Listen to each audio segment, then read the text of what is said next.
નમસ્કાર ખેડૂત મિત્રો, અત્યારે અંજીરનો પાક શરૂ થઈ રહ્યો છે. હજી તો કાચા છે પણ હવે ફૂલ તૈયારી છે અને નવું પ્રોડક્શન હજી પાને શરૂ જ છે. આ પાક હવે જુલાઈ આખો મહિનો ચાલશે. જૂન, જુલાઈ અને મે મહિનો ત્રણેય મહિના પાક શરૂ રહેશે. કટિંગ મોડું કર્યું હતું અને કટિંગ મોડું થવાને કારણે પ્રોડક્શન ચોમાસામાં પૂરું આવશે. જુલાઈ સુધી કન્ટિન્યુ રહેશે. બહારથી ખેડૂત મિત્રો પણ આવેલા છે એમના વિઝિટ માટે. તમારો પરિચય આપો ને.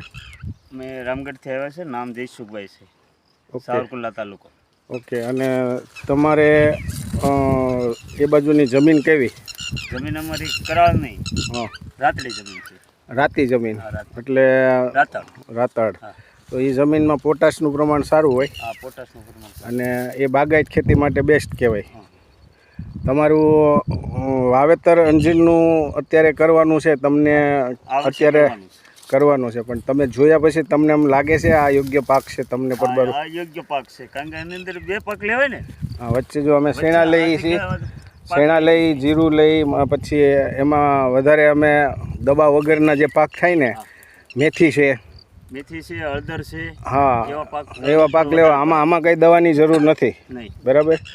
તો એવા પાક લેવાના જેનાથી આપણે કોઈ ઝેરી રાસાયણ આપણે છોડને આપવું ન પડે. હળદર છે ને તો એને ન આપવું પડે. યસ.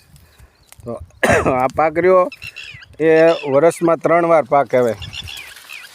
જો આ છે ને એક ડાળીમાં આ ફ્રૂટ છે. હવે એ કન્ટિન્યુ શરૂ જ રહેશે. ચોમાસું આખું પૂરું થાય ને ત્યાં લગી શરૂ રહેશે. પણ ચોમાસું પાક આપણે નથી લેવાનો.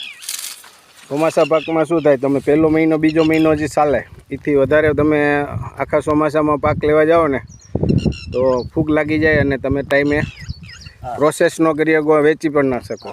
આવા ઘણા બધા ઇસ્યુ થાય. એટલે આપણે વધારે અનુકૂળ શિયાળું ઉનાળું પાક લેવાનો. આમ ગણો તો 12 મહિના પાક શરૂ હોય. અત્યારે તમે જુઓ જેટલા પાન છે એટલા અંજીરામાં આવશે. બીજો કોઈ પ્રશ્ન હોય તો તમારો કઈ પ્રશ્ન? પહેલા વર્ષે આપણે કેટલો ઉતારો આવે તમે કીધું? પહેલા વર્ષે 1 થી 3 કિલો આવે.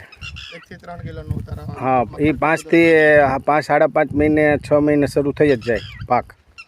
વાવેતર જુલાઈમાં લાસ્ટ વાવેતર કરવાનું અને ડિસેમ્બર જાન્યુઆરીમાં શરૂ થઈ જાય પાક. તમારી આગળ જે રેડી છોડ મળે છે એ કેટલા મહિનાનો હોય છે? એ 1.5-2 મહિનાનો હોય છે. અત્યારે જો અમારે નર્સરી ત્યારે જ થાય છે, એટલે અમારે 1.5 થી 2 મહિનાનો છોડ હોય અને તમે વાવો એટલે એનો જ પાને ને કન્ટિન્યુ શરૂ હોય.